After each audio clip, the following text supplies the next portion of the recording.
Hello everyone, Pallytime here, and welcome back to Baldur's Gate 3. We are at the tail end of Act 2, and I thought this might be a good idea for us to just touch base, to catch up a little bit, to talk about what has transpired, especially over the last few episodes. Things got a little gnarly here at the end. Let's talk about it. Now, we have been playing through the game as the Dark Urge, as Zen, the level 3 rogue assassin, and however many levels of Shadow Monk we now have. We wanted to make a cold-blooded killer who has a kind heart, right? That's important. You heard me, right? He has a kind heart, but is constantly battling the Dark Urge. Some of the battles with the Dark Urge, we have succeeded.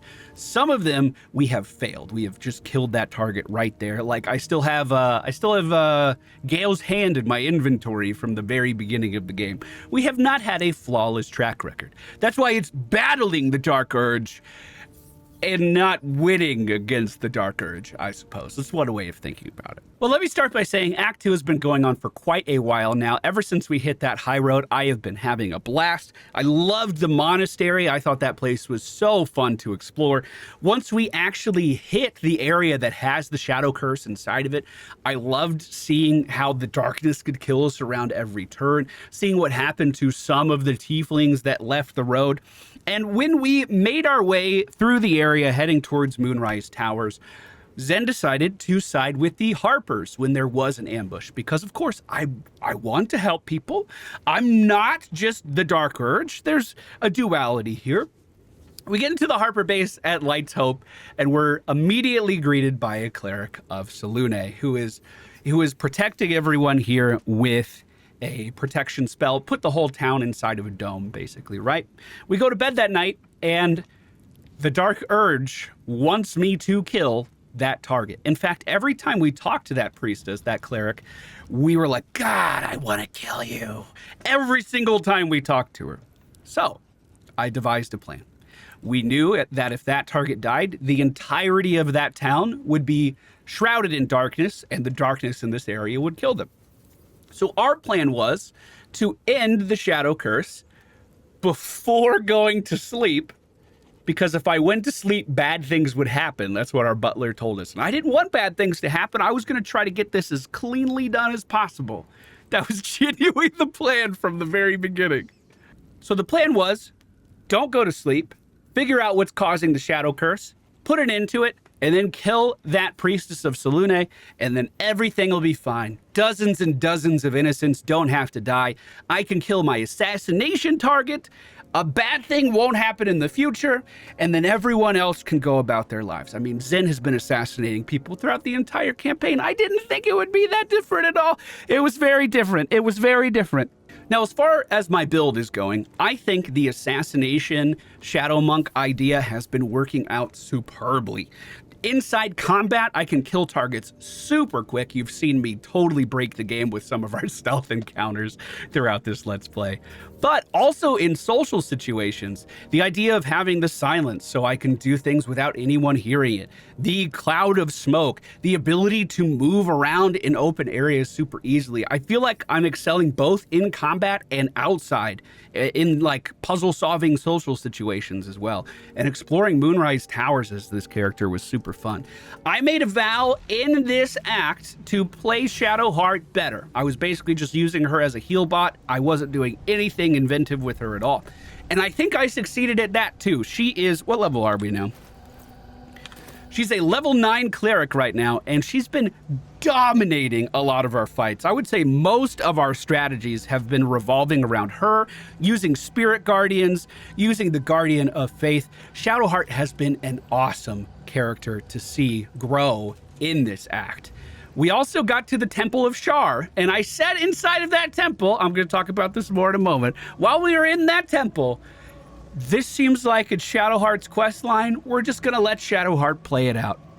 That's... Whew. Will is a level 2 fighter, level 2 warlock, and sorcerer for the rest of his levels. He just got to the point where he can cast haste And wow, haste on Karlach is incredibly strong. That's the main reason we won this last boss fight, I think. Karlach's been coming along really, really great as well. If I was going to change one thing, instead of being a berserker, I would make her the animal heart, basically the totem barbarian, just to make her even more tanky. She is our front line at the end of the day. I do really rely on her to be able to take a beating. She does, but it could be a little bit better from magic sources. I think the Berserker Barbarian is more about throwing stuff a lot, and I just don't seem to be incorporating into that into my play as much as I could. I've been reflecting on all of this as we go. So I think in somewhere in here, there's a lesson about not pushing yourself too far, because that was really the source of everything happening. I was dreading this thing in the future, so I pushed my party to their absolute limits. For like, I want to say 7 or 8 episodes, we did not sleep. Maybe it wasn't that long, but I was keeping my party awake because I was dreading this bad thing happening in the future. And I think it was that push in that direction, that push to try to solve all of these problems, that made all of our problems worse. When we got to the bottom of the Shar Temple and we saw what was going on after the Balthazar fight, I let Shadowheart do whatever she felt like she needed to do there, because that assassination didn't seem like a big deal for me as an assassination rogue. We've killed people before. This is clearly her big quest line. Go ahead and finish it off, Shadowheart. I feel great. What I did not expect was that would be what broke the barrier of protection and killed all of those people in that town that I was trying to save. I did not see that coming at all. I read some comments saying like, oh, Pally's getting bored with the story. He was just like, whatever, do this. Not bored with the story even a little bit. If I was bored with the story, number one, we wouldn't be releasing 2 videos a day. But I also wouldn't be staying up super late to see what happens because I'm so invested. It's so hard to put this game down. I had 150 hours in early access. I just hit 300 hours of playtime. I just hit that. Not all of that has been in this campaign. We're doing our stream campaign during the day. We have a night campaign we're doing on stream. And I also have some side characters I've been working on. It's been a lot of time, but I'm still fully invested in this game. I fucking love it. I can't put it down. I've also seen some people say that I should have said that this was an evil campaign from the beginning. Like, this was my master plan on how to build you guys up and then trick you. That wasn't the case at all. I had a plan. Get rid of the guy's immortality. We found out that was by killing this person. All right, kill the person. I'll kill Ketheric, and everyone will be saved. It'll be fine. I think intent matters a lot. We did campaigns of Divinity Original Sin 2 where we killed every character in the game. I had one character, Beast the Savage. I've talked about it a few times now, and he slaughtered every single person in his path just to see what would happen. That wasn't my goal here. But I'm pretty sure I did just about as good of a job as you could at accomplishing that task on accident. I think, oh my God, the only person still alive in Act 2 right now is Thaniel, the boy we saved thinking it would end the Shadow Curse in the first place. By the way, if you look outside, Ketheric's dead. The Shadow Curse is still here. I've seen another comment that came up that I wanted to address. That was, does Pally not realize that a yellow outline, which I don't really use my minimap in this. I work mostly by sight lines. It keeps me more invested. That's probably part of my problem. But does he not realize that yellow characters aren't hostile? And I would argue that they're not hostile yet. For instance, in the Shar trials, there were these shades moving around. If they saw me, they would bring me back to the start of the trial. So even though they're a yellow target, they would still reset my progress and I'd have to do the thing again. So not every yellow enemy is neutral, I guess is the point I was trying to make. That has come back to bite me a few times. For instance, on the Nautiloid, is it a Nautiloid? The thing underneath Moonguard Towers, Moonrise Towers? Moonguard's different. Is that considered a Nautiloid? It did have tentacly stuff going on, or is that just where they incubate the eggs? Either way, down there, there were these intellect devourers scurrying around, the little brains with legs moving around, and they were all neutral. However, I got in a fight with zombies in the next room, and that also aggroed all of the intellect devourers behind me, even though they were completely separated and not hostile in the first place. So some things can mess up that neutral stuff. There was one part of that Nautiloid area that I do regret. And that was when we killed I think it was a necromancer or something, because I assumed they were just about to attack me, and it doesn't look like they were. Immediately as I landed that killing blow, the narrator rattled off a bunch of stuff about my origin and everything that meant that this target died, and it just completely caught me off guard. I didn't know anything about it. When we do these campaigns on multiplayer, on stream, we always have a do-over rule. You have one per act. You can go back and you can re-roll the outcome of everything that happened. I want to stress, I'm not going to be going back before the barrier broke and redoing that. Like I said, that was Shadowheart's quest. I gave her the go-ahead. I eat that decision. That happened the way it happened, and that's okay. What I do regret is not learning more about the Dark Urge. So for the rest of this video today, I'm going to go back to the Nautiloid. I'm going to load up an earlier save, and I just want to see what that lore was about. It's non-canon because I'm going to be coming right back to this point, but I didn't want to miss out on that. I don't think I'm going to be playing the Dark Urge again in the near future. This campaign has been plenty stressful enough, let me tell you. But I don't want to miss out on that conversation. So that's what we're going to do with the rest of this video. I hope you guys enjoyed hearing my thoughts. I would really love to hear how your campaign is playing out right now. Again, I can't stress that's not YouTuber bait. I'm obsessed with this game, and I want to know how it's playing out for you.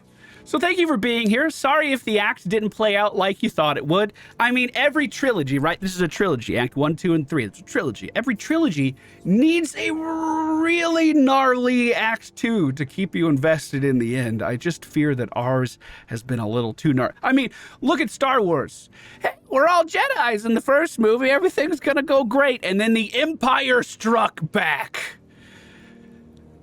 Well, we'll try to pick up the pieces moving into Act 3 and see how it goes. Oh, I also just remembered something else. In my effort to not go to sleep, I skipped out on a fight that I thought was going to beat me into the dirt. I really do think it was. Where we got that last of the orbs needed for the device inside of the Temple of Shard. There was a big demon there. That's what the devil told me that I need to kill, because if that thing gets out, that's going to be really bad. Well, I didn't want to take that damage, so I just stole the thing and left, and then realized later that I definitely let that demon out. Yeah. So here is the lore that we heard on the Nautiloid at the Necromancer after we killed them. I'll insert what we heard from the episode, and then I'm going to reload that save, work my way through that area, and find that NPC again. You might be able to Sacred Flame from here. 88% chance to hit. It does for 15. But the hack doctor who half pieced you together after whatever caused your head to get in this mess. Someone else must have attacked you in the midst of whatever you were doing down here. This necromancer was a grunt in the scheme of the horrors enacted against you. That attacker is the source. I had no idea this was part. Try to remember the attack. I had no idea this was part of my story. In the heart of all these membranes, there was a dagger awaiting you all along. But from who? Let's see if we can learn anything else by just walking Zen in here. I'm going to leave the rest of the party back. And I'm going to talk to the bone guy. The bone daughter. Balthazar let one of his walking carcasses lapse from his control. Let's ferry them back. Wait! By the Bone Lord. It's you! Hey! I thought I'd never see you again. You know me, huh? That was a I surprise. wanted to keep you for myself, but they shipped you away. Keep me for yourself, huh? Performance, play dumb. Let her believe you lost your wits along the way with your memory. Oh, my performance is not going to be good. But that might give us more of a... I don't have any rerolls, do I? Oh, I do. Come on. 10 is nothing. It's just so difficult for Zen to play dumb. All right, I mean, who are you? Tell me. Poor stupid thing. Why is it even here? I thought we sent its pod away so it could be used elsewhere. Oh, adorable. I did miss it. Its simplicity, its fear, its thrashing its own head against its pod, cracking its skull again and again in a futile attempt to escape. Oh, I was doing that? Oh, goodness gracious. Who was I to you when I was here before I was infected? You talk! And you are aware. How is that possible? I've come a long way. But what an arresting voice you have. Is that a good or a bad You're thing? not supposed to be here, Special One. That's not right. But I don't want to damage you. You were my very first, after all. I learned everything about the parasites from you. I remember finding you close to death. Beaten black and blue on the floor of this sanctum. It must have been a few hours after the tadpole was placed in your skull. How you got here was a total mystery. But I stitched you up just enough to keep you alive, then placed you within your crib. I kept you as mine until you were needed by our superiors. We had such a close bond. I opened you up endlessly with my scalpels and got lost in your insides. That's so horrible. Ketherick needed me. What did he need me for? The most important work, the nature of which I only heard whispers. Truthfully, I'm not surprised to see you found your way back here all by yourself. I always knew you were clever. Thank you. It has never been the same with another. All the other victims who come here just meekly obey. You thrashed. You fought. You were indomitable. But as special as you are, you shouldn't be swanning around here, acting as if free will is yours again. We're going to kill you, sweet one. But I promise I will stay with you afterwards. Lashes, bring this one back to my table. And prepare my knives for a long night of experiments. Hey, let's see how that plays out. That was a big hit. We can sneak attack again. That was a big hit. We can attack again. And then, of course, take her down with a kick. She is but the hack doctor who half pieced you together after whatever caused your head to get in this mess. Someone else must have attacked you in the midst of whatever you were doing down here. This necromancer was a grunt in the scheme of the horrors enacted against you. That attacker is the source. I'm going to ponder why you were down here before. Last time we did the try to remember the attack. You were no Merkel cultist, that much is sure. You sense in your soul you were something far greater. Well. I guess we will find out in the future. And with that, I've reloaded my save. We are right back at the same spot we were at the beginning of this episode. None of that was canon. None of that is going to affect our story. I just wanted to learn more about it because I messed up that dialogue as we were moving through. The headline I read when we started our campaign, there are 17,000 variations of the ending of this game. So even though the story may not have played out the way that I was expecting it to and hoping to and trying to accomplish, that doesn't mean that we can't try to redeem ourselves in the next act. It doesn't mean that all hope is lost. What it does mean is that we may have an ending very unique to Zen, though, and I think that's totally okay. This isn't going to be my only playthrough. We're going to be coming through this with different play styles and different mindsets in the future, too. But I hope you guys enjoyed this video. I know it was very different from what we are used to. We're going to be hitting the road towards Baldur's Gate in the next episode because, of course, the army of the Absolute is marching on Baldur's Gate right now.